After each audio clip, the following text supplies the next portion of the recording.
श्री स्वस्थानी कथा भाग 23।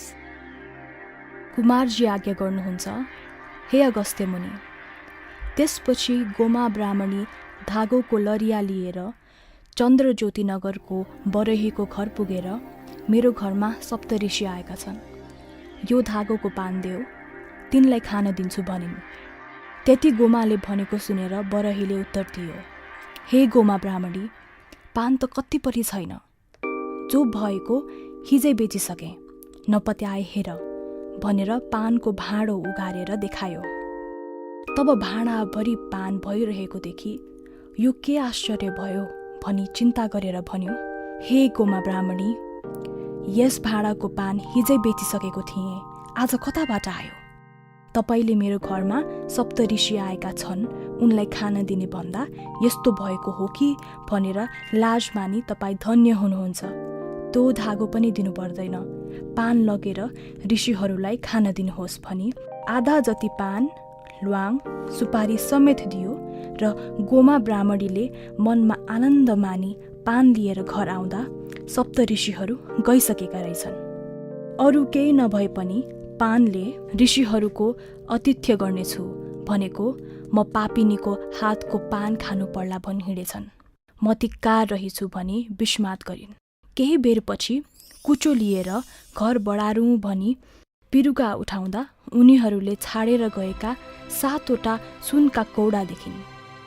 त्यो द्रव्य पाएपछि उनीहरूले बताए अनुसार पौष शुक्ल पूर्णिमादेखि हात खुट्टाका नङ काटी स्नान गरेर पवित्र भई एक भक्त रही एक चित्त गरी नित्य मध्यकालमा श्रीमादेवीको पूजा गरेर रात पार्न साथ कथा सुन्ने घरमा कोही नहुनाले आफ्ना खाट, चर्खा, उइटा, धनु आदि राखेर श्री स्वस्थानी परमेश्वरको कथा भन्दथिन्।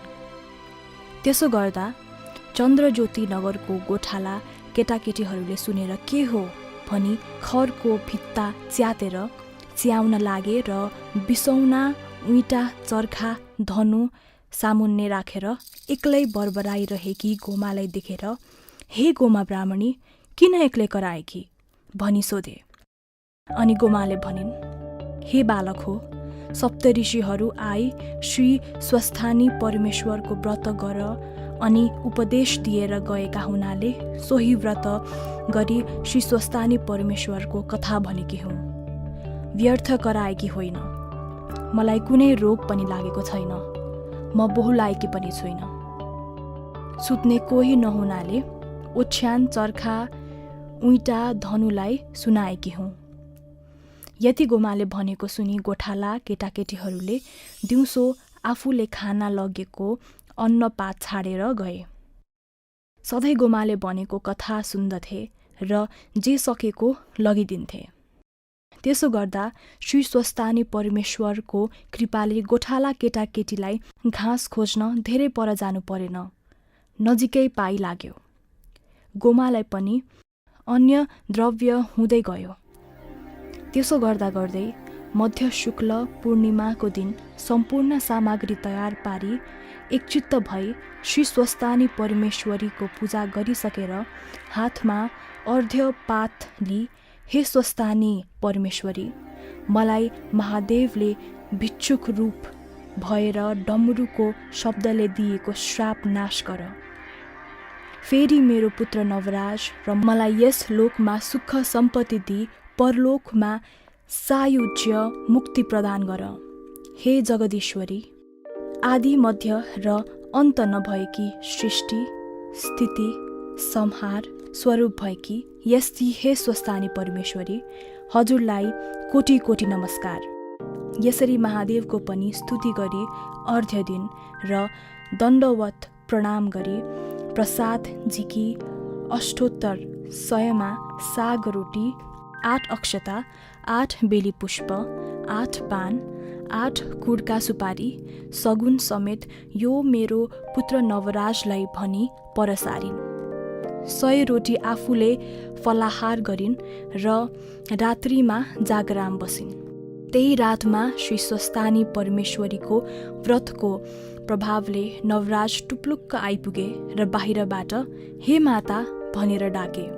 गोमाले आफ्नो छोराको बोली चिनेर झट्ट उठी बाहिर आएर ढोका खोली भित्र लगिन् अनि स्नेहपूर्वक सोधिन्, हे पुत्र, तेरा पिताको के खबर छ? अनि नवराजले भने, हे माता, भिक्षा माग्न गएका मेरा पिता गङ्गातटमा नित्य पूजाको लागि वृक्षमा चढेर फलफुल टिप्न लाग्दा संयोगले रुखको हाँगो भाँची लडेर मरेछन्। मलाई त्यहीँ बस्ने वृद्ध दम्पतिले भने र रुख मुनि गएर हेरे, हाड खोड रहेछ।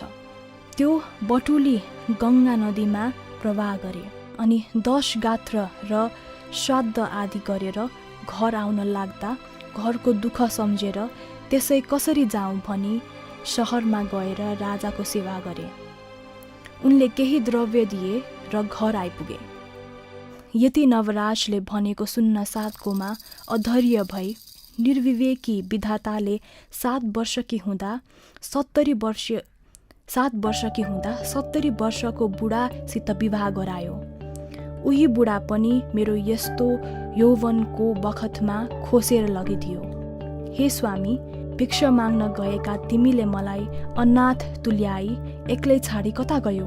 हे नाथ, तिमी जहाँ गयो मलाई पनि उही लैजाऊ। तिमी बिना म यो जीवन कसरी राखौँ भन्दै मूर्छा परेर भूमिमा ढलिन्। पछि चेत आयो र अनेक प्रकारले शोक गर्न थालिन्। अनि नवराजले भने, हे माता, अब शोक नगर्नुहोस्। यो अनित्य संसारको नियम नै रहेछ। जन्मेपछि नमर्ने को छ? एक दिन सबैले मर्नु पर्दछ। अन्ततः अब तपाईँले मेरो मुख हेर्नु पर्दछ। तपाईँकी बुहारी कहाँ छे? यतिका दिनसम्म तपाईँहरू कसरी बस्नुभयो? खानपिन कष्ट भयो होला। फेरि तपाईँ यस बेलासम्म नसुतेर के गर्दै हुनुहुन्छ? अनेक पुष्प र धूप चन्दनको सुगन्ध आइरहेछ। के पुण्य कार्य गर्नुभयो? आज्ञा होस्।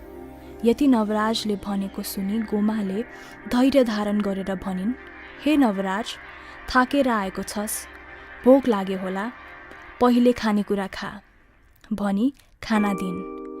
खाइसकेपछि, हे पुत्र, तेरी स्त्री चन्द्रावती माइत गएकी छ। तपाईँका छोरा आएपछि डाक्न पठाउँछु भनेकी थिए। म तँलाई सम्झेर दुःखका दिन बिताइरहेकी थिएँ। एक दिन सप्त ऋषिहरू आए मेरो कष्ट देखेर मनमा दया लागि श्री स्वस्तानी परमेश्वरीको व्रत गर, तिम्रो दुःख नाश होला भनी उपदेश दिए र उनीहरूको उपदेशले मेरो पुत्र नवराज छिट्टै आइपुगोस् र मेरो कष्ट एवं दरिद्रता नाश होस् भनेर उनी श्री स्वस्तानी परमेश्वरीको व्रत र पूजा गरी जागराम बसेकी थिए। मेरो मनोरथ पूर्ण भयो। अब तँलाई पनि उनको महिमा सुनाउँछु। एकचित्त भएर सुन। यस लोकमा सुख सम्पत्ति पाई अन्त्यमा मुक्ति समेत मिल्नेछ भनी सम्पूर्ण कथा विस्तारले सुनाइन्। त्यसपछि प्रातःकाल भयो र नवराजले भने, हे माता, म गण्डकी गङ्गा स्नान गरेर आउँछु भनी गए।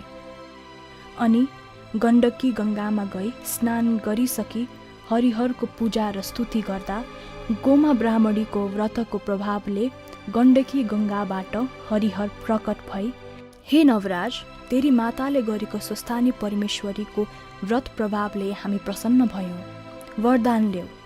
सुन, यस गण्डकी गङ्गादेखि दक्षिण दिशामा लावण्य देश छ। त्यहाँ राजा छैनन्। हात्तीलाई सुवर्णको कलश र फूलको माला दिई राजा रोज्न लगाएका छन्। त त्यहाँ जानु। हामी त्यस हात्तीमा प्रवेश भई राज्याभिषेक तँलाई नै दिलाउनेछौँ। राजा होलास भनी वरदान दिए। हरिहर प्रकट भई वरदान दिएको सुनि नवराज स्तुति गर्न लागे। हे हरिहर, हातमा शङ्ख र कपाल लिने, वनमाला र अस्थिमाला धारण गर्ने, दिव्य रूप भएका, शमशान र द्वारकामा बस्ने, विश्व अर्थात् साँडे र गरुडवान हुने, 3 र 2 नेत्र भएका, बलि र दक्षको यज्ञ मथन गर्ने, त्रिवस्त्र र गङ्गाले सुशोभित हुने, पार्वती र लक्ष्मीका स्वामी भएका यस्ता हजुरहरू मेरो समस्त पाप हरण गर्नुहोस्। म माथि दया गरेर दर्शन दिनुभयो, म धन्य छु। मैले माताको गर्भबाट बास लिएको आज सफल भयो। दुष्ट जनको संहार र साधु जनको रक्षा गर्ने यस्ता हजुरहरू सम्पूर्ण ब्रह्माण्ड सृष्टि गरेर पालन गरी पाप पुण्यका साक्षी भएका हजुरहरूलाई कोटी कोटी नमस्कार। सधैँ हजुरहरूको भक्तिमा मेरो चित्त लागोस्। त्यस्तै अनेक स्तुति गरिसकेपछि हरिहर अन्तधर्न हुनुभयो।